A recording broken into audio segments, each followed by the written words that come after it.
In August of 1967, when summer rolled to an end and students from all over the world flocked to the United States to begin their college education in the country of their dreams, one 23-year-old young man was also boarding a flight from Bengal in India to the city of Berkeley in California. Nobody knew that this one man walking the airport with them or sharing the same flight with them was going to go on to change not only the country he was entering, but the world. This is the story of Prosenjit Poddar and Tatiana Tarasoff.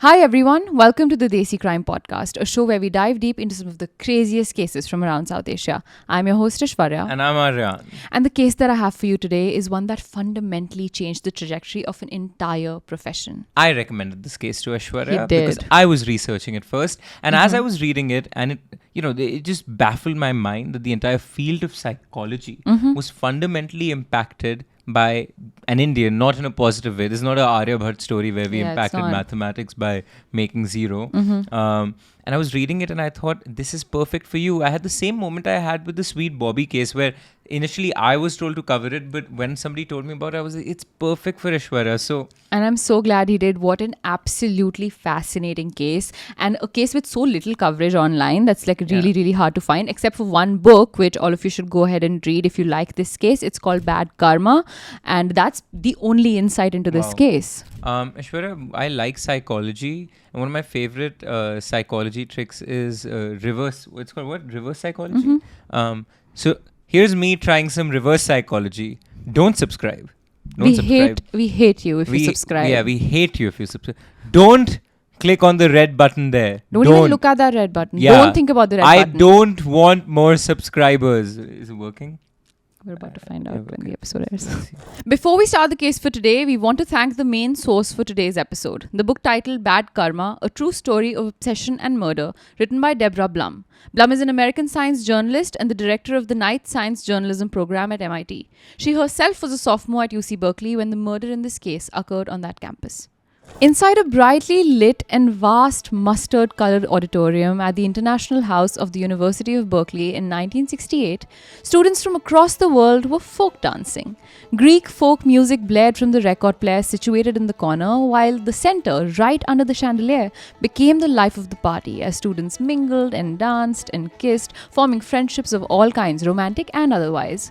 Within this crowd of students danced a beautiful and free 18-year-old whose Russian roots, Brazilian upbringing and recent move to America made her more complex and more beautiful somehow. This 18-year-old was Tatiana Tarasoff, a young woman who was out that night away from her often overbearing and overprotective immigrant parents who even had a problem with her wearing makeup.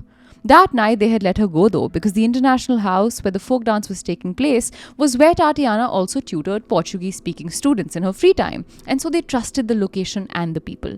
But Tatiana didn't care why they let her go. She was just happy to be there, and she was happy to have noticed that there was someone in the crowd who couldn't stop looking at her. He looked older than her, which he was because he was 23. He looked a different race than her, which he was because he was Indian. But halfway through the dance, their eyes had caught each other's. Through his gaze, Tatiana saw desire for her, but she couldn't yet see what this man was really about. Hell, she didn't even know his name or whether or not she could ever learn to say it right. She didn't know this was Prosenjit Poddar, a young man born in a small village in India called Balurghat, thousands of kilometers away from this auditorium near Calcutta, where rice paddy fields felt more visible to the eye than people.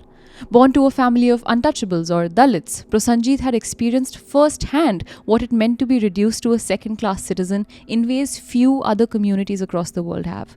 According to the caste system, what Prosenjit and his family were meant to do for the rest of their lives was cleaning toilets, sweeping roads, collecting garbage, disposing of dead animals, and jobs otherwise considered too debasing for the other castes to engage in.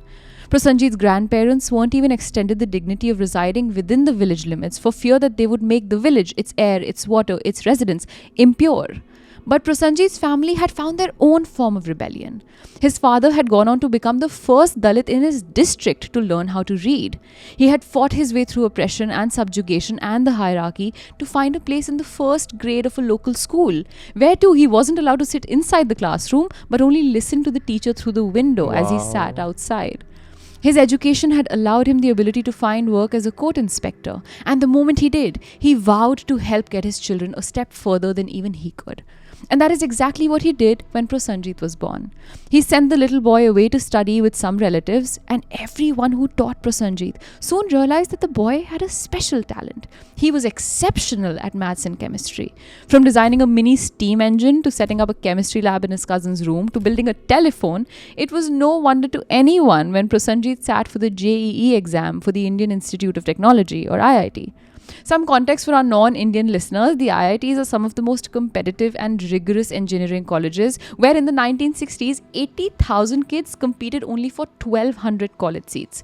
Today, 10 lakh or 1 million students sit for less than 20,000 seats. That's about an acceptance rate of 1 point some percentage. And yet again, Prosenjit surprised the country when he scored in the upper 10th of 1 percentile and got into IIT Kharagpur, making him the only Dalit at the institution that year. There he earned his degree in naval engineering and graduated second in his class with his graduation photo stating, quote, "a topper with dreams of going abroad." From a village that boasted only one dirt highway, no electricity or running water, Prosenjit had defied all odds and would go on to somehow defy more when he got accepted to the graduate program for engineering at the University of California at Berkeley, for which he paid using a scholarship offered to him by the West Bengal government. Even then, his father had to take out a loan to be able to pay for Prosenjit's flight ticket to the US. And by the time the fall of 1967 arrived and kids from the richest families across India boarded airplanes to the US for an education, Prosenjit joined them. At the Dum Dum airport in Calcutta, he boarded a flight not just to California, but to the rest of his life. And when he arrived, he immediately found a home in the university's housing for international students called the International House. Make no mistake, things weren't simple for an Indian in the US back in the 1960s. It never truly felt like home. People were dismissive, they were rude, or worse, they behaved as though you didn't exist. But Prosenjit had found a home with machines. To rid himself of the loneliness of being oceans apart from those who loved him in a land where he still sometimes felt like an untouchable, he spent his time making a portable burglar alarm or a telephone answering machine or a sound system or a remote control cigarette lighter or a tape recorder. And the more he dove into his love for what he was studying, the more people around him began to see his talent. Within his first year of being at the university, it would finally dawn on Prosenjit that nobody in America really cared what caste he was born into, and he would begin to brace his own identity. Tatiana's life was different from Prosenjit's, very, very different. Her parents, Vitaly and Lydia, were Russians expelled from Manchuria in China at the end of the Second World War, from where they went to Sao Paulo in Brazil. It was there that the couple's first baby, Tatiana, was born, and just a year later, Tatiana's baby brother, Alex, followed. But Brazil wasn't the goal. The couple longed to migrate to the United States, which they did in 1963. Settling in Berkeley, Vitaly continued his job as a mechanic whose dream was to own his own garage. And that dream seemed to be coming true quickly when he found a business partner to lease an auto repair shop with. But Vitaly and his business partner just couldn't seem to get along, and his dream came crashing down when their shop went bankrupt after a huge altercation between the two men. After that business blow, it was as if Vitaly never tried again and retreated into himself, drinking often and controlling the lives of his children to a degree that was brutal. Over the years, he came to be known for his short temper and his disdain for the hippies that had now begun to crowd cities across the US as the hippie movement began to gain momentum. He would beat Tatiana even if she defied him over the smallest of things, like sneaking out to go see a movie with a girlfriend. But their worst arguments were always when he thought that she was sleeping around. He turned obsessive whenever he thought she was possibly talking to a boy, even showing up at her high school and lurking outside windows to spy on her to see if she was really doing what she said she was doing. But the beatings weren't the worst part. The worst part were his words that had destroyed every ounce of self-confidence Tatiana could have possessed. She was a smart girl, an overachiever in school, according to the book Bad Karma, and she certainly had what it took to get into Berkeley. But it was her father who had convinced her that she wasn't smart enough to get in, making it useless to even apply. And so she applied to Merit Junior College instead, a small little college in the city with a reputation for being a trade school meant for kids who couldn't get into UC Berkeley. Let me put it this way. This was a school where classes in weaving and metal shop were most popular, and that to Tatiana was just not good enough. And so while she cursed her life and her father for sending her to a place where she thought she didn't deserve to be, she spent as much time on the UC Berkeley campus as she could, tutoring students there or attending events. And the campus was bustling. This was the late 60s, the same year that Charles Sobraj was just beginning to notice the hippie movement take over in France, and the US was no different. Psychedelics were at every college party, with sorority girls making cocktails that had LSD dropped into them, and sex was engaged solely on dope. But drugs weren't the end-all be-all. The draft, protests with tear gas, political rallies and sit-ins, conversations of the Kama Sutra and Hindu and Buddhist philosophy were all rampant, giving the air a color of commotion and excitement that Tatiana found exhilarating. Such a difficult time to live in. We all know how Aryaan feels about this time period in history. What a horrid time. Well, against cultural values. I could never imagine. Never. I would never have one of those cocktails. Now, it was to experience all of this that Aryaan so dearly wants to experience. No, yes, I don't. Yes, I don't. That's okay. I don't. It was to experience all of this that Tatiana would often find herself at the university's international house, just like the night of the folk dance, where she felt a man in the distance looking at her. Little did Tatiana know, though, this man had come tonight just to catch a glimpse of her after he had seen her at the last folk dance at the international house. As Prasanjit watched Tatiana fling her hair around and dance around to the Greek music in a circle of people, he resolved to join the circle himself, right next to her. He wasn't able to speak to her last time, but this time he was determined and inched closer to her as he began to move to the music too. And finally he snuck in. His hand held hers and he couldn't help but look at her again. And she noticed it too, because the moment he did, she whispered something to her friend next to her and the two women giggled. Right after, Tatiana left the circle to take off her sweater, but this time when she rejoined, she entered the circle in a different spot, putting her far away from Prosenjit. But he was sure that she smiled at him from her new spot, and even though he was disappointed she moved before he could talk to her, he now had the in he needed to make a move. He just needed to figure out how. And that is where his closest friend, a fellow Indian named Jal, stepped in.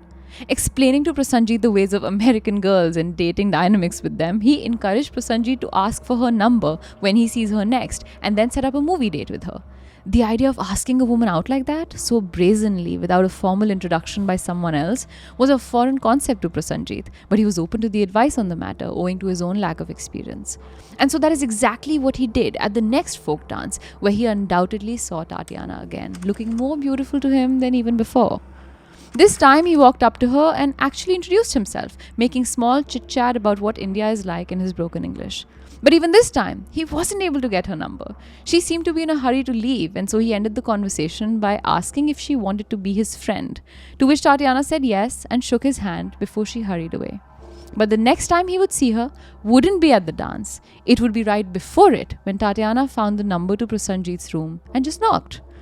When he opened the door, he couldn't believe she was there. That evening, he invited her in, made her tea, showed her the ship model he had been working on for a seakeeping experiment before the two headed to the dance together. After they were exhausted from the dance and Tatiana realized it was time for her to head out and wait for her father to come pick her up, Prosenjit found his window of opportunity to ask for her number to be able to make a plan. Quote, "I'm in the phone book. There's only one Tarasoff," she said as she ran out of the building from the fear of making her father wait. And that is how their friendship, with a tinge of romantic tension, began. The next day, Prasanjit found her phone number and dialed to take her out on a movie date, to watch The King of Hearts. And while Tatiana said yes in the moment, the idea of going on this date wasn't terribly exciting to her. Ash, looking up a girl's last name in a phone book is like the modern equivalent of searching the username on Instagram of your mutual friend, and you go in the follow request. You're like, oh, hopefully. Literally. Yeah. I don't even know how phone books work. Like, as a concept, I have not. Who has the phone book? They're like Craigslist, no? Is it? I don't know. So it's not the university phone book. That's such a good point. I think You have no idea. Yeah, no clue. Yeah. But dude, Poddar, I'm telling you, if you had Instagram, you would have found her in like, what, 5 minutes? 5 minutes. Easy. Easy. So she agreed to this date, but it wasn't too exciting to her. As stated in the book Bad Karma, quote, the prospect of going out with this stranger who idolized her made her squirm. It wasn't that she disliked him. He was harmless enough. It was just that he seemed so vulnerable and needy, as though with one harsh word she could cut him dead. She could tell that all he wanted was for her to love him, but she didn't. It was as simple as that. And so the date loomed as an ordeal. Polite conversation, cute smiles, an obligatory kiss at the door. She could picture his brown eyes moistening at the sight of her and his lips moving back and forth like the mouth of a goldfish in a bowl. End quote. Yet, she went. The two grabbed pizza for dinner before the movie, and at the movie they let their arms brush against each other on the armrest of their seats. The very next day, he wrote a letter to his mother explaining to her that he had met someone and that she was white. He knew she'd be disappointed. His mother expected him to return, to marry up in caste because of his intelligence, to bring large sums of money as dowry to help their family financially. The last thing she wanted was for him to fall for a white, promiscuous American, as she viewed them, who would prevent him from coming back to India. And so he needed to let her know of this new development in his life. Quote, I have met a nice religious family of Russian background and have been invited to their home for tea on Sunday afternoon. Their surname is Tarasoff and the father works as a car mechanic. He asks that I convey his respectful greetings to you. He is a good provider for the 3 children ages 19, 17 and 6. There is much to be said for their style of life. They are not so westernized as other families one meets. The eldest daughter, named Tanya, has won a seat at the university and plays a musical instrument called the accordion, similar to a harmonium. Quite naturally, the family looks to me to express my intentions. I know you would caution me not to form an attachment with an American girl, and I have honored your feelings. End quote. Is this true? None of it is true. And this is our first insight into a delusional world. And this time he's only creating for his mother. And so there's an explanation that he's trying to get his mother to be like at ease. But the fact that there were 3 siblings, there weren't. There are just 2 siblings. Oh, even that is a lie. He didn't know. And so he wrote that. It's a mistake. Okay. He was obviously not invited to dinner. Yeah, that's what I was Tatiana's father is very strict. That's exactly what I was thinking. They are not looking for him to express his intentions. Yeah. Absolutely not. His brain has jumped the gun by many miles. But does he believe what he's saying? At this moment, I feel like maybe not. Because I can understand, like covering, morphing a situation for your parents, especially back in the 60s and with the conservative background. But again, I worry if he starts believing that. That's exactly the point. I think this may not be a huge insight into anything, but this is just the beginning of that inkling that this is a completely made up story, like what's going on. But while Prasanjit was writing this letter and telling his friends of the date that he had had with Tatiana, she couldn't get her mind off of a different guy, a guy named Jeff Flanders. And the consequence of Tatiana's feelings for Jeff and the lack of feelings for Prasanjit were that every time Prasanjit tried to call her home landline to thank her for their date, her mother picked up and told him that she was out. A week passed to their date, and with the folk dances no longer happening because of Christmas break, he hadn't seen her in what felt like an eternity. When he called her a 3rd time, she finally picked up. But the things she was saying sounded different. For starters, she didn't recognize that it was Prosenjit when he called, and that left him feeling disappointed. Secondly, when he mentioned how he hadn't seen her at all since the dances stopped, she exclaimed that she now considered those dances to be lame, places where only, quote, losers hang out. And lastly, when he asked her if she wanted to accompany him to a concert that week, she said she wasn't feeling well. Maybe she had bronchitis, she thought, and that she just wanted to stay in. When the two finally cut this call, Prosenjit convinced himself of something very silly. To show up at her house with a box of cookies to make sure she was doing okay and to help her in case she needed anything in her illness. But when he rang her doorbell and nobody answered, he decided to cut his losses and leave. As he was leaving though, he noticed a piece of cloth resting on the seat of the car that was parked in Tatiana's driveway. In yet another odd move, Prosenjit held the car door's handle and turned it, watching it open before his eyes. He poked his hand within and pulled the piece of cloth out. In that moment, to him, it felt like a piece of her. Upon further inspection, he realized the cloth was actually Tatiana's swimming costume, and when he smelled it, expecting to maybe smell her, he realized it smelled like only chlorine. Even then, he grabbed onto the cloth, stuffed it in his coat pocket, and held onto it for the rest of the night like his life depended on it. Prosenjit was beginning to get increasingly infatuated with Tatiana, all while she barely even pondered about him. And this is where their problems began. Ash, this was starting to sound like a very cute crush situation. It was. It really was. I would call it not an infatuation. If you're stealing somebody's clothes and sniffing Not them anymore. and sleeping with it, that is literally an obsession. I completely agree. And this is only the beginning.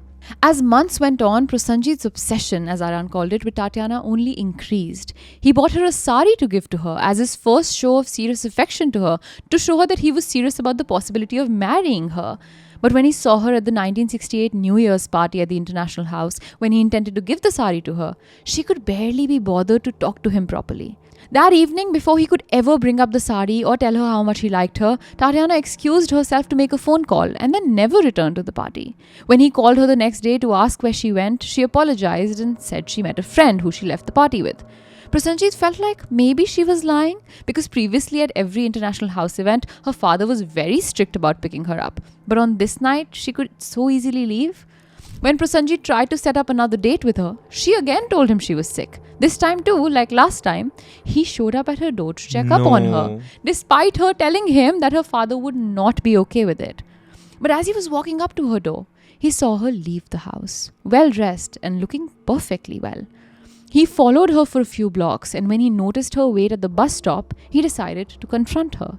During this confrontation, Prosenjit went overboard. He asked Tatiana how she's okay to be out and about now after saying that she had to cancel their date, to which she tells him that she needed to meet a friend urgently, but that doesn't make things better for him. Prosenjit proceeds to ask her if her friend is a guy or a girl, and if this is the same friend that she left the New Year's party with, leaving Tatiana in disbelief over the fact that he thinks that she owes him this information.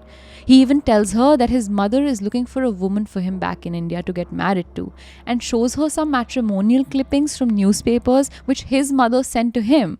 But Tatiana does not have the reaction to this that he wanted. He wanted her to be jealous, right? Yeah, absolutely. Like 100%. Or to create some kind of pressure of, I'm going to get married. But this is culturally, Aryaan, so different. Like, these two people are functioning culturally on completely different. Separate. I mean, what he's doing, if I had to give the modern equivalent, and I'm hella projecting here, but it's like, you break up with somebody and your former partner posts a story, and in the story you can see like a Someone guy's hand or like two glasses, literally. like they're out. That's what he's trying to do. 100%. It's not working. And it never works. Usually doesn't work. Not in this kind of situation. No, it worked in my side. It did? Being jealous. Yeah, Yeah. okay. Instead of being jealous, she tells him to go ahead with it if he wants to. But the moment he hears her say that, he tells her he can't marry anyone else because he committed himself to her. Quote, "You don't even know me," Tatiana protests. "I know you well enough," he responds. "It's you I want to marry." Tatiana tries to explain to him they're just friends and she certainly isn't ready to get married right now. But in his mind, if it's, quote, not romantic, it's nothing before he storms off from the bus stand. But even in his storm off, he expected her to stop him. But when he turned back to see if she was following him, he realized she was long gone. While Prasanjit was making these grand proclamations of love to Tatiana though, she was going crazy over Jeff Flanders. By this point, the two of them had gotten high and slept together, but he hadn't called her in a week since then. She just couldn't get him off of her mind. The equation soon became a vicious cycle. The more Tatiana liked Jeff, the less she was able to tolerate Prosenjit, and the less she was able to tolerate him, the stronger he clung on to her, incapable of letting go. With his agitation reaching its tipping point, Prosenjit even ended up calling Tatiana's home and demanded to speak to her father to tell him that his daughter had insulted him. Quote, "It's not for a young girl to be rude. Your husband should know she has insulted me," he said to Tatiana's mother. Ash, that's crazy. Crazy. It's crazy. Tell me, you've researched this case end to end, how much of this is cultural difference? How much of this is an individually insane and obsessive man? Aryaan, that it is literally those two things. The perfect somehow coming together of both those things to their extremes. He was from such a small town in India, combined with his mental afflictions. They were just the perfect combustion point and they came colliding together. And what were the mental afflictions? We're about to find out. Okay, so there were some. Because, see, I understand in a small town, at least this is what I've seen in films about how marriages operate. There are love marriages there aren't. You date for 3 years. Right. Love marriages are you look at each other, you think there's something, That's you go it. to the dad, Yeah. and you say, hey, can we figure He's this out? operating in There's that something paradigm. I've heard, I'm funnily enough working on a new show called Chaloge Bhaiya, which comes out every Thursday on the Desi Studios channel. And one of the auto drivers, this is how he fell in love with his wife. Yeah. He said, I fell in Love love her. with her, Yeah. saw her, there was a connection, but I asked their parents, and that's how it was orchestrated. So I get that, but then who the hell calls the house and crazy? And I will say, even up until this point, if he was to go to, let's say, a mental health therapist right now at this point, maybe that therapist would also say, okay, I'm not diagnosing you with anything official. You need to get your feelings in check right now. Yes, you need to understand the cultural context you're in and get your feelings in check. Correct. Yeah. But it's just going downhill from here. Wow. That day, when he called her home, Mrs. Tarasoff somehow prevented an escalation and cut the call before her husband could find out. But that only made Prasanjit's resolve stronger. He was now going to tell her off in person. But when Prasanjit's best friend, Jal, watched him enter his spiral and slowly lose control, he urged him to calm down and instead put pen to paper and write his thoughts down. And that is exactly what Prasanjit did. When the letter was finally delivered to Tatiana, who was reeling from the heartbreak of being ignored by Jeff, she decided to pick up the phone and call Prasanjit, a move she would later come to regret. This time, when Tatiana called, Prasanjit had no intention of talking to her, but she insisted. He even had a list of reasons, a real physical list, by the way, full of reasons why he was angry with her. She lit a smoke without offering one to him. She served herself food without offering some to him. She flaked on their dates. And none of this behavior would work back in India, he told her. But no matter how angry Prasanjit was, he still really liked this girl. And so when she insisted that she'd like to rekindle a friendship, he said yes. Hell, that very day he helped her brother Alex fix his car, starting a friendship with Alex too. As the two rekindled their friendship, Tatiana confided in Prosenjit about Jeff and the fact that the two had spent the night together, but that he only left her high and dry ever since. Of course, Prosenjit was hurt and humiliated, but the fact that this girl he felt so deeply for sat in front of him crying hysterically, all he wanted to do was be there for her. In that moment, he finally gave her the sari he had brought for her, which he helped her drape around her body, after which Tatiana kissed him before leaving his room. To Prasanjit, this was a new beginning, and his obsession yet again began to reach new heights. This time, though, he began taping his conversations with Tatiana on the recorder he had built himself, only so he could keep replaying her voice over and over again.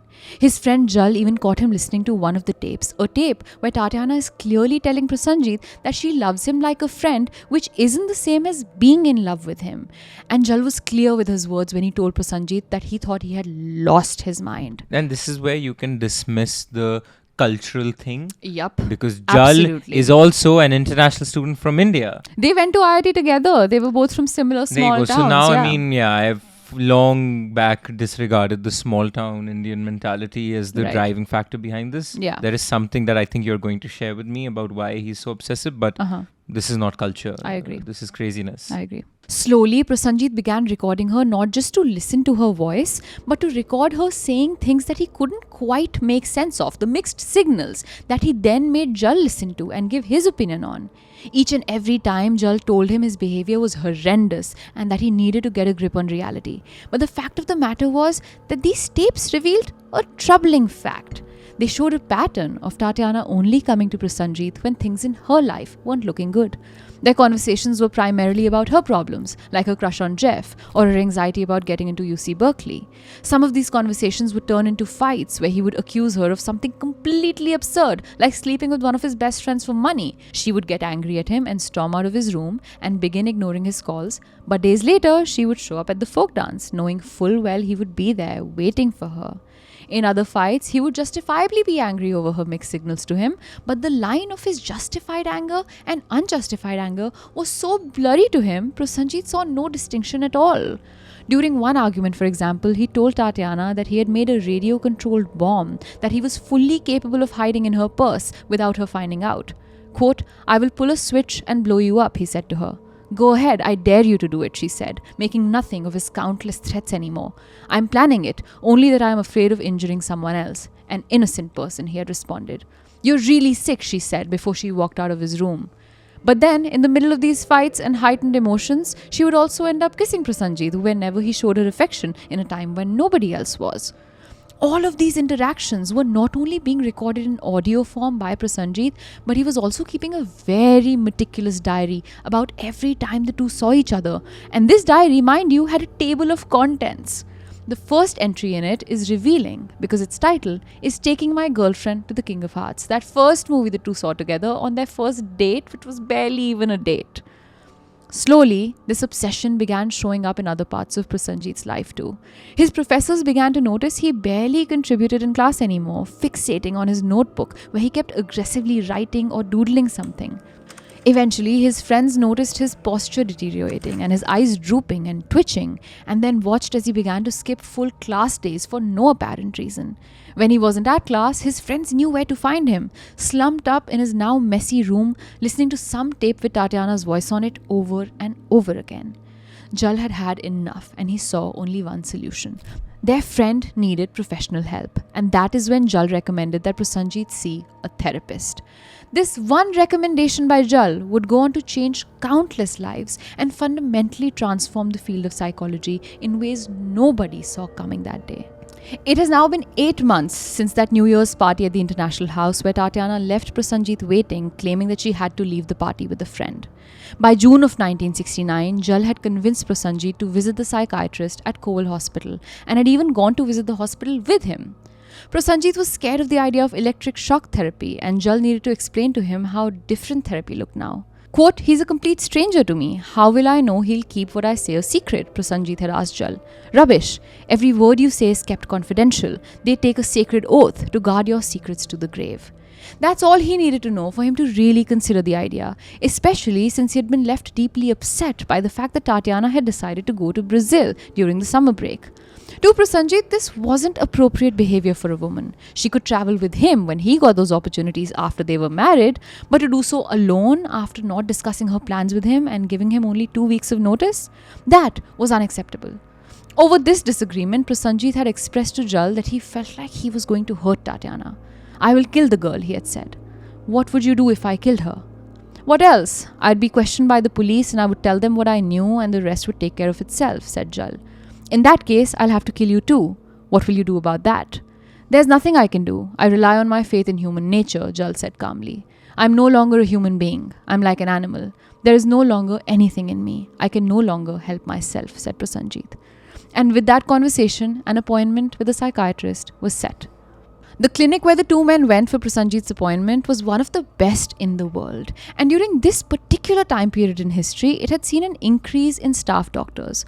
The rising use of psychedelics and abuse of drugs, the tumultuous politics and violent protests like the Bloody Thursday protest of May 1969 at Berkeley had left the attempted suicide rates doubling on campus, necessitating the need for a more robust mental health system. Aishwarya, do we know if Prasanjit had tried psychedelics at this point, at his time in Berkeley? We don't know. We do know that he used to smoke a cigarette. But from my understanding of his character in general, of what I've read, he was such a conservative, young, timid boy. You know, he was even so scared of touching her hand while they were sitting on these seats, letting his hand brush across hers. So he came from such a different upbringing. Yeah. I don't quite think he because did. abusing psychedelics is documented to leading to psychosis. Psychosis, right? Yeah. So maybe that, but I don't think that's here. Yeah. From all the doctors present at that hospital, Prosenjit and Jal met with Dr. Stuart Gold. Now, while Dr. Gold was always skeptical of international students, since he believed Western forms of therapy never seemed to have intended effects on them, all it took him was one meeting with Prosenjit to realize he was suffering, like Aryaan said, from psychosis. From the obsession with the tapes, to the feeling that all of International House was plotting against him, to believing that Jal, the friend who accompanied him to the doctor, was trying to steal Tatiana, he displayed clear and unabashed signs of psychosis. But not just psychosis. Dr. Gold was sure that Prosenjit was suffering from paranoid schizophrenia.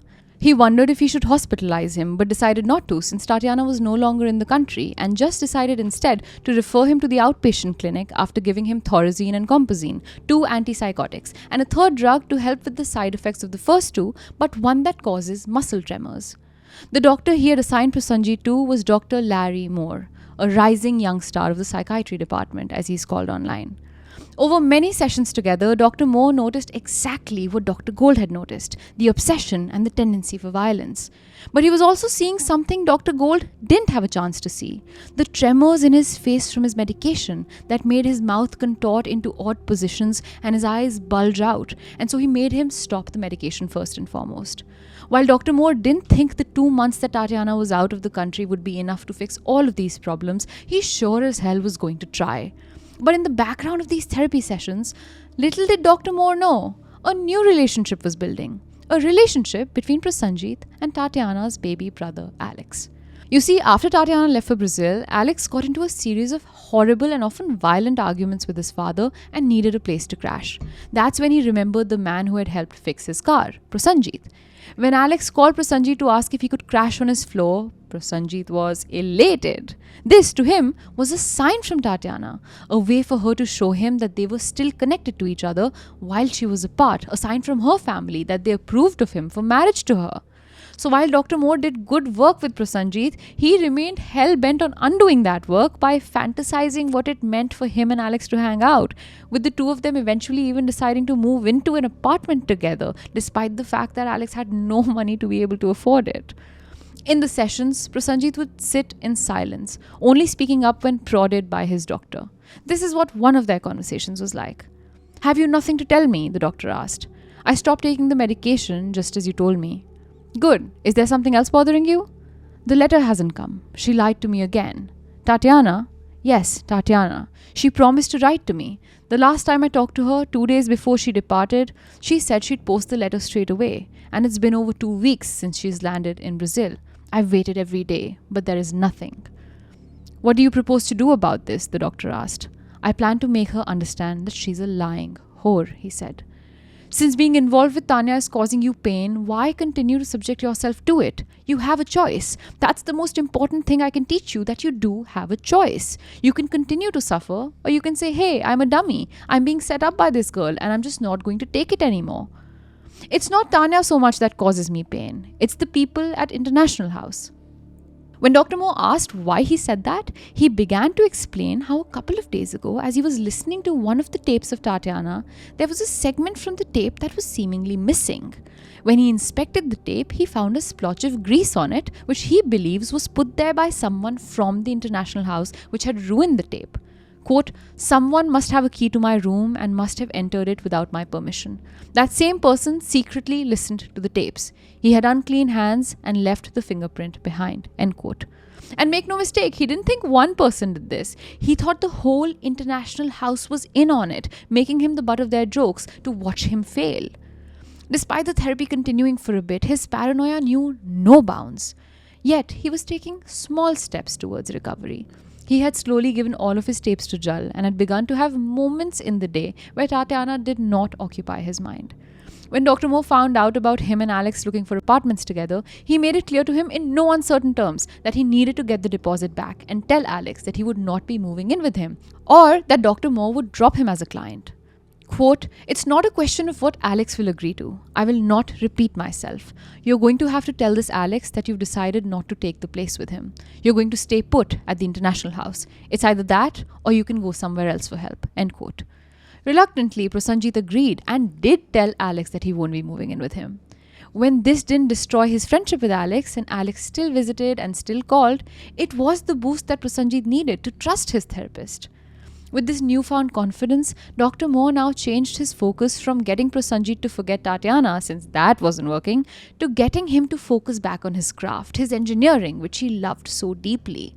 And the moment he did that, a spark returned to his life, even if it was small and shaky. But then everything changed when just weeks later, during a car ride with Alex, Prosenjit learned that Tatiana had written to Alex, informing him that she was coming home sooner than expected. In an instant, it felt like all progress he had made so far was so close to being jeopardized. And it was that day that Prasanjit began to think of guns. When Jal arrived at Dr. Moore's office to inform him that Prasanjit had bought a pellet gun from a store in San Francisco that agreed to sell it to a foreign national, Dr. Moore was faced with a huge conundrum. He thought he had many more weeks of therapy left with Prasanjit before Tatiana returned, but now she was coming back sooner, and he had a weapon on his mind. The conundrum he was experiencing was the pivot of his profession. When must a mental health professional violate confidentiality and report their client to the police? When is the danger grave enough? This bond between patient and professional was secret to Dr. Moore. He considered it sacrosanct, and he didn't really know if Prasanjit was capable of actually turning violent. His patients came to him to express their deepest frustrations, but that didn't mean they wanted to act on them. Plus, Prasanjit had absolutely no history of past violence to Tatiana or anyone else. His past behavior was predicting he would not hurt her like that. But for a second confirmation, Dr. Moore took the matter to Dr. Gold, the doctor who had first seen Prasanjit and prescribed him the medication. Quote, back in India, he might be able to handle the stress, but he's struggling to cope in a culture he's utterly unprepared for. It's driving him crazy, Dr. Moore told Dr. Gold. Listen, if I had thought he was really crazy, I would have checked him into the hospital right away. Obviously I didn't, said Dr. Gold. You diagnosed him as a psychotic, for Christ's sake, and you prescribed Thorazine. All I know is the girl was supposed to be away for another 2 weeks, but now I'm told she could be coming home anytime. I think she's doing her best to provoke my patient to extreme behavior. She's been out of the country for 5 weeks. That gives me some room to work with him. When she gets back, there's no telling what may happen. She may push him into killing her. I don't think she realizes what she's doing, but she may be setting up her own execution. How are you going to control that, huh, Stewart? By transferring the case? Dr. Moore clapped back. I don't know if Dr. Moore is talking in clinical terms right now, where he's attributing the blame of one's potential death unto the girl itself. But to me, that's such a wrong way of looking at it. That she's the one who's responsible for her own execution. Just that phrase. The phrasing is off. No, I completely agree. Maybe to give him like a percentage of benefit of doubt, I think all he's trying to express, in my opinion, is that when she comes back, their interaction together, the two of them together, with her sometimes wanting that attention, that doesn't warrant her murder, but her sometimes wanting that attention, going back to him, not letting him cut off contact, that will ignite something in him, because he is the problematic one, which will lead to him taking this step. I understand exactly what he's saying. It's just the framing, really but it's a weird way, but I also understand the fact that it's his client that he's formed a relationship with. And it's the 1960s. Yeah, so just the way you talk about these things, you're not thinking different. What PC culture would say, because you didn't know this is going to come out. But it doesn't sit well with me. Yeah. Now, despite Dr. Gold telling him that Prasanjit was not a danger, Dr. Moore had decided he would ask Prasanjit to give him the gun or report him to campus police. Now, for those of you that haven't studied in the US, campus police are not some group of campus security guards. They're actual police. They're trained police officers. In big university towns, they are the ones that maintain law and order on a campus, and that is who Dr. Moore was going to report Prasanjit to if he didn't return the gun. And when he met Prasanjit the next day, he asked him for exactly that. Prasanjit was going on and on about how he needed to confirm his suspicion that Tatiana was having sex for money, and how he was going to get one of his friends to pay her to find out for sure. But Dr. Moore had more pressing matters to get to. But the moment Dr. Moore asked him to give him his gun, Prasanjit became hysterical. He promised he wasn't going to hurt her with it, but when Dr. Moore told him he'd call the police on him, Prasanjit broke down. "You're against me too," he said before he stormed off from the office, prompting Dr. Moore to alert campus police of a possible threat to Tatiana's life. But here's what's interesting. When Dr. Moore broke confidentiality and the campus police came to pay him a visit, it was the police that didn't believe that Dr. Moore was supposed to give them this information. They sat with him, asked him for a statement in writing, read the official regulations written in Welfare and Institutions Code and laws relating to social welfare, and then demanded that the request to arrest Prosenjit or take his weapon away be authorized by a higher up at the hospital. Dr. Moore couldn't believe it. The higher up that needed to sign this off wasn't in town for the next few days, and he needed this done now. A young girl's life was at stake. It didn't end there though. Dr. Moore did the best he could in the moment and sent the letter to the higher up who needed to sign it off. When that higher up returned and read the letter and learned that Dr. Moore had already gone to the police, that higher up, Dr. Paulson, reprimanded Dr. Moore for violating his ethics. Quote, "You're aware, of course, that you've breached the ethics of your profession by breaking confidentiality with your patient and going to the police," said Dr. Paulson. "I had no choice. I asked him point blank what his intentions were towards the girl. It was clear from his answer that he was contemplating homicide," said Dr. Moore. "You realize, don't you, that by betraying his trust, you destroyed whatever chance you had of helping him," Dr. Paulson retorted. Quote, "It was past that point, and besides, I think he wanted me to break confidentiality. His telling me of his intentions was his way of saying, look, I'm out of control. I'm going to kill this girl unless you stop me. Won't you please stop me?" But you're bound to silence by the rule of confidentiality, said Dr. Powelson. There is no such rule. There are only guidelines. When someone's life is in danger, it's my right and duty to inform the authorities, said Dr. Moore. That decision rests with me, not you, Dr. Powelson scolded Dr. Moore. All right, if you have any doubts about my diagnosis, why don't you see the patient for yourself? Dr. Moore pleaded. But when he suggested that, Dr. Powelson said he didn't really need to see Prasanjit because after Dr. Moore reported him to campus police, the two inspectors who visited Dr. Moore went and visited Prasanjit too.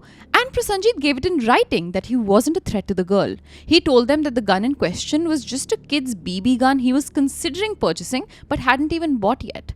He told them of how he was close friends with her brother and how he hadn't realized that his behavior was troubling her.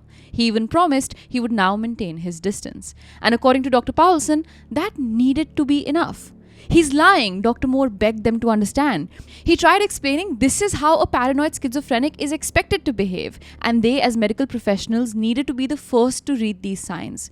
But Dr. Powelson wasn't buying it. In fact, he not only asked Dr. Moore to take every copy of his complaint back from the officers and the doctors he had given them to and destroy them, but he then put Dr. Moore on probation, handing Prosenjit's case to a different doctor instead. Over the next few weeks, all of the whispers Dr. Moore heard in his office about him were about what a grave mistake he had made by violating his patients' confidentiality, especially considering all deeply troubled patients were known to make far-fetched threats like this that they never really acted upon. Ash, I know the duty to warn law did not exist before this case. In fact, this case played a pivotal role in leading to that, and I think you'll get to it. Yeah. But isn't destroying the paperwork given to the police also destruction of evidence? Absolutely, and we'll get to that as well. Oh, so he actually did go ahead with and destroy it? Yeah, he did. With Dr. Moore now off of the case, Prasanjit went ahead and moved in with Tatiana's brother Alex to a new apartment on the 1st of September, fully aware that just 9 days after that, Tatiana would be returning back to the US. Not only was she moving back though, the day she would arrive on the 10th of September 1969, Tatiana would also learn that she had received her acceptance letter from Berkeley. Her dream had finally come true, and while her father was livid she had applied behind his back and explicitly forbade her from going, she knew she was going by hook or by crook. She simply hid the fact that she was going to Berkeley instead of her old college from her father, and the moment she began her classes at Berkeley by early October, she was overcome by a feeling of joy and excitement and a yearning to learn like never before. But a different feeling lurked in the corners of her mind. A feeling that she was being watched. A feeling that she was being followed. A feeling that her every move was being observed. And where that feeling was coming from would become abundantly clear to her over the course of the next few weeks. While sitting in the lunch hall with her best friend Cindy one afternoon, as Tatiana discussed the possibility of moving in with her, she got that same feeling again. The feeling that someone was watching. Just moments later, she caught Prasanjit standing in the doorway of the hall, staring at her, and the moment their eyes locked, he began walking towards her. "Save me," Tatiana said to Cindy, and Cindy took it upon herself to help her friend out. Cindy was beginning to get scared of Prasanjit's behavior too. "Why are you always following her around? You know she doesn't like you. She despises you as a person. She doesn't want anything to do with you. So leave her alone." But Prasanjit wasn't interested in what Cindy had to say. His eyes were stuck on Tatiana.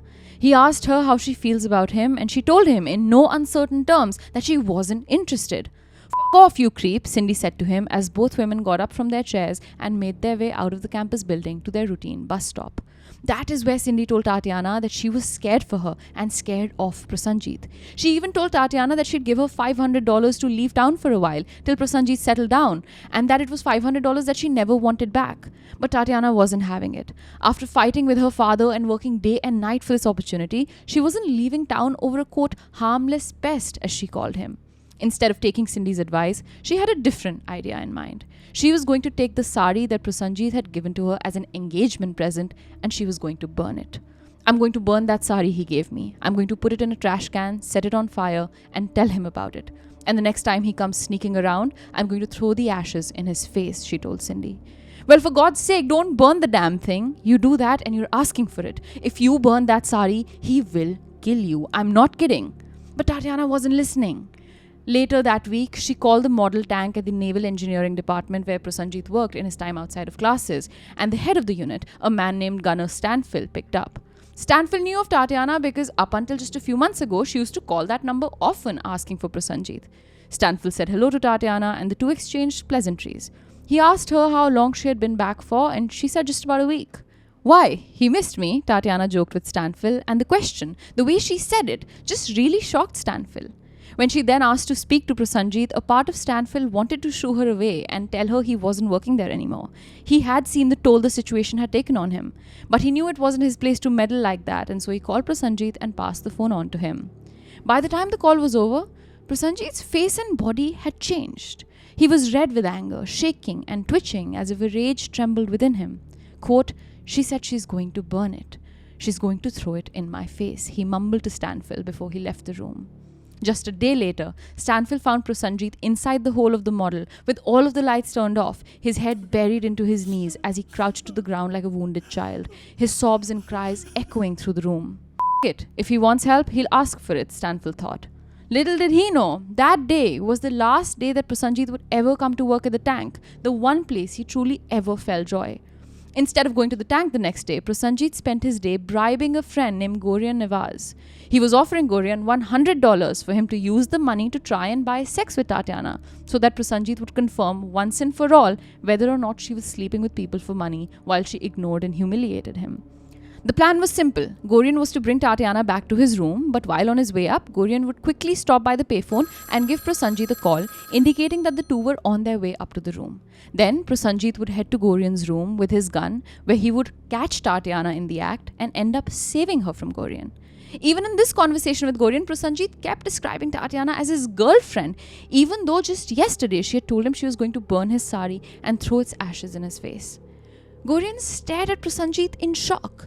He liked Prosenjit, but this proposal was absurd, and Gorian actually thought Tatiana was a sweet girl. To deceive her like this seemed evil, and so he asked Prosenjit if he could take a couple of days to think about it, and then a couple of days later, he told Prosenjit he couldn't do it. But Gorian also ended up telling other people of this encounter, which obviously ended up making its way to Tatiana, who now studied on the same campus. Tatiana called Gorian to confirm whether or not the story was true, and when he said it was, all she said was, "Well, you can tell him for me that I hate him." Things were reaching a tipping point between the two, and then on the 26th of October 1969, everything was about to change forever. That morning started off as any other. For Alex, Tatiana's brother, it began with him coming back home early in the morning from his graveyard shift to find all of the lights in his apartment turned on, but silence reverberating from within the home. Prosenjit's room door was open, and when Alex peered inside, he saw him lying on his bed with a blanket covering him, but his eyes wide open, staring into nothingness. As Alex stood in the doorway, faint words left Prosenjit's mouth. "I keep thinking about your sister. I love her." Alex was frustrated. He had watched Prosenjit lament and brood over Tatiana for months now, and he was reaching his wit's end. He thought Prosenjit was finally moving on for the last few weeks, but now this. Irritated, Alex stormed out of the room, but Prosenjit followed him to the living room, where the two men got into an argument. Alex shouted at Prosenjit for not going to work at the tank and being late to chip in for his share of the rent. Prosenjit cried about how he couldn't go to work till Tatiana spoke to him. Agitated, Alex grabbed Prosenjit by his collar, dragged him to the washroom, and shoved him against the sink before punching him in the stomach. "From now on, just leave my sister alone," Alex said before he stormed out of the house, leaving Prosenjit crying on the bathroom floor, all alone. Hours later, at 4 in the afternoon, Alex arrived at his family's home to take his little sister Helen to her ballet class. It was meant to be an outing with Alex, his mother, and Tatiana all tagging along, but by the time Alex arrived, Tatiana was feeling under the weather and didn't want to go. Tatiana couldn't fully figure out why she was feeling this way. Her period was more than 2 weeks late, and she was terrified. Back in Brazil, she had slept with an American man named Patrick. The two had had a romantic summer fling, with Patrick even promising to visit her around Christmas. A part of Tatiana felt like she was in love, but ever since she was back, she had heard nothing from Patrick. And now the possibility that she might be pregnant with his child, right as her life was finally beginning to take shape, was terrifying. And so while she had promised Helen she'd accompany her to the ballet class, she really wasn't feeling up for it. "Mama, I think I'm getting a cold. Would you mind taking Helen?" she said, and her mom agreed. "We'll be back around 6:30 and I'll make you some good hot soup," her mom said before leaving the home with Alex and Helen, unaware that she would never get to make Tatiana that soup. When Alex, Helen, and their mom got into Alex's car and drove away in the Dodge Charger, Tatiana, now alone in the house, took out a book she had been reading, I Never Promised You a Rose Garden by Joanna Greenberg, and sat in her father's living room chair, unaware that outside, Prosenjit was hiding in the bushes, peering into her window. The moment he saw everyone leave, he began to make his way to the Tarasoff door, clutching the large butcher's knife he had brought in his pocket. A part of him wanted someone to stop him from going to the door and knocking. In fact, he wanted to be stopped so badly that when he saw Tatiana's neighbor get out of her car and walk to her home with a bag of groceries, he even called out to her, hoping she would stop him. But she didn't hear him and walked right into her home before shutting her door. With the neighbor gone, he didn't have it in him to stop himself, and so he walked right to the door and rang the doorbell. Tatiana opened the door, and a sense of fear gripped her. The realization that she was all alone was more acute than ever. But even up until this point, she wasn't necessarily scared of Prasanjit. "I want to talk to you," he said. "Well, I don't want to talk to you. My father will be home any minute. If my father comes home, he'll kill you," she said. The moment she finished this statement, she tried to shut the door and push him out. But Prasanjit realized what she was doing and threw his weight on the door, screaming that he must talk to her. His strength pushed the door and Tatiana inside as he fell on the floor. When he got a handle on himself and stood up, he saw an expression on her face he had never seen before. It was fear. At that moment, Tatiana was scared, and her fear made her scream at the top of her lungs, hoping someone would come to help her get away from Prosenjit. But the more she screamed, the more she triggered something in him. Each scream of hers felt like a piercing bullet through his head. "Don't screech," he shouted back as he tried to grab her hand, but she was now screaming louder than before. According to his own testimony later, he just wanted the screams to stop. They were doing something to him that he couldn't explain. And it was only to make the screams stop that he pulled out the pellet gun he was also carrying and aimed it at the sound. He wasn't trying to aim it at her, he said later. He was only aiming it at the screams. And then he shot. He shot once, and then twice, and then thrice, before he exhausted all of the bullets in his gun. Tatiana was hurt, but she wasn't terribly wounded. She still had the strength to run. And so the moment the shots stopped and she regained her senses, she ran across the home, now screaming louder somehow. The bullets hadn't done what Prasanjit wanted them to do. She was still screaming. Barely able to see straight, he ran behind her with a 13-inch butcher knife, and within seconds he had caught up to her. Within seconds after that, he raised the knife up to his head and lunged forward at her, stabbing her once and then twice, as blood splattered all over him and on the refrigerator in the Tarasoff kitchen. But Tatiana still had life left, and she was hell-bent on using every ounce of it to save herself if she could. And so she ran again, screaming for help, this time to the door out on the driveway, where he caught up with her again, knife still in hand. As blood from the previous stabs trickled down her body, he stabbed her again outside the home, over and over again, till 8 stab wounds now bled her to death on the cemented floor. Now she was quiet. People were out on their porches, watching awestruck as the screams of a murder began to fade from the streets. The moment the screams stopped, it was as if Prasanjit regained some semblance of humanity, and he ran into the Tarasoff home again, this time in the hunt for a telephone, from which he dialed 911. "I just stabbed my girlfriend.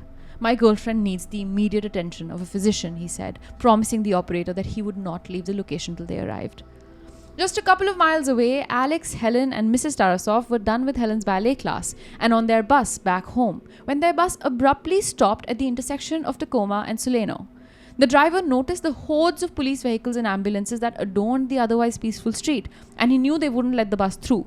Quote, "You have to get off here because the street's closed," he said, and the three exited. The moment Mrs. Tarasoff got off the bus, though, she could see in the distance that the commotion was coming from her home. And without a second's thought, she grabbed Helen's hand and ran. For days now, she had felt like Tatiana was in danger. She had been scared of Prosenjit and had asked Tatiana to seek help. Now, even before she had reached her front door, a part of her knew something very bad had happened in her home right after she left. By the time they reached home, Prasanjit was being arrested by the officers on site as he kept repeating the words, "I did it. I stabbed her." And Tatiana was dead, confirmed by the doctors at the Herrick Memorial Hospital, where she was rushed that evening. Her autopsy results would reveal that she died from the shock and hemorrhaging caused by the 8 stab wounds. It was also confirmed that she was indeed 6 weeks pregnant. Her baby did not survive. With more than enough evidence against Prosenjit, including his own confession overheard by countless people out on the streets the day of the murder, he was swiftly charged with first-degree murder. He didn't claim he was innocent, not in the conventional sense of the word at least. He did what he did, he agreed. but he pleaded innocent in front of the court by virtue of insanity. He never intended to kill Tatiana, his lawyers argued. He held no malice towards her. He was a paranoid schizophrenic who needed help, they said, and the court and the jury agreed. By August of 1970, he was found guilty of second-degree murder and was given a sentence of 5 years to life to be served at the California Medical Facility. What this means is that 5 years was his minimum sentence to then be evaluated by a board which could give him a life sentence down the road if he didn't seem to improve or still prove to be a threat to society. While many would consider this a fair sentence, Prosenjit went on to appeal it, leading to a new trial. And in this new trial, the judge gave a shocking verdict. Prosenjit would be set free immediately. Whoa. Only on the condition that he'd be deported back to India. So pawn off a societal threat to a different country and you're good to go. That's crazy. That's actually wild. Yeah.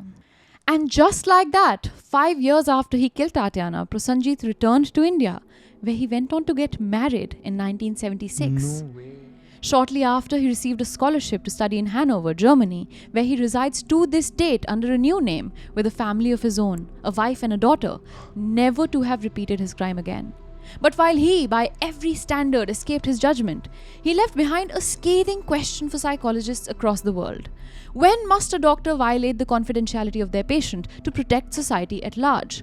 What is that point at which that sacred relationship between a therapist and their client diminishes in importance for the safety of others? This was the question at the heart of a lawsuit that the Tarasoffs brought against the psychologists who treated Prosenjit. The lawsuit, titled Tarasoff versus Regents of the University of California, Regents being just the Board of Trustees of the university, heard in 1976, became a landmark decision stating that, quote, mental health professionals have a duty to protect individuals who are being threatened with bodily harm by a patient. The professional may discharge the duty in several ways, including notifying police, warning the intended victim, and or taking other reasonable steps to protect the threatened individual, end quote. Justice Matthew Otto-Briner, who read out the majority opinion, said, quote, we conclude that the public policy favoring protection of the confidential character of patient-psychotherapist communications must yield to the extent to which disclosure is essential to avert danger to others. The protective privilege ends where the public peril begins, end quote. While it is still considered a controversial decision in some circles, the ruling, now referred to as Tarasoff, went on to be referenced, cited, and discussed in not only every state in the US, but also world over. In the aftermath of the lawsuit, Dr. Henry Paulson, who was responsible for preventing Dr. Moore from taking proper action, fired Dr. Moore and 8 other therapists after they came forward to accuse him of, quote, authoritarianism, harassment, and illegally attempting to destroy evidence in a murder case. See, I understand I understand why breaching the psychotherapist confidentiality can be problematic. Mm-hmm. It's not like this is a very black and white verdict. It's a hard line to draw. It's a hard line to draw. Yeah.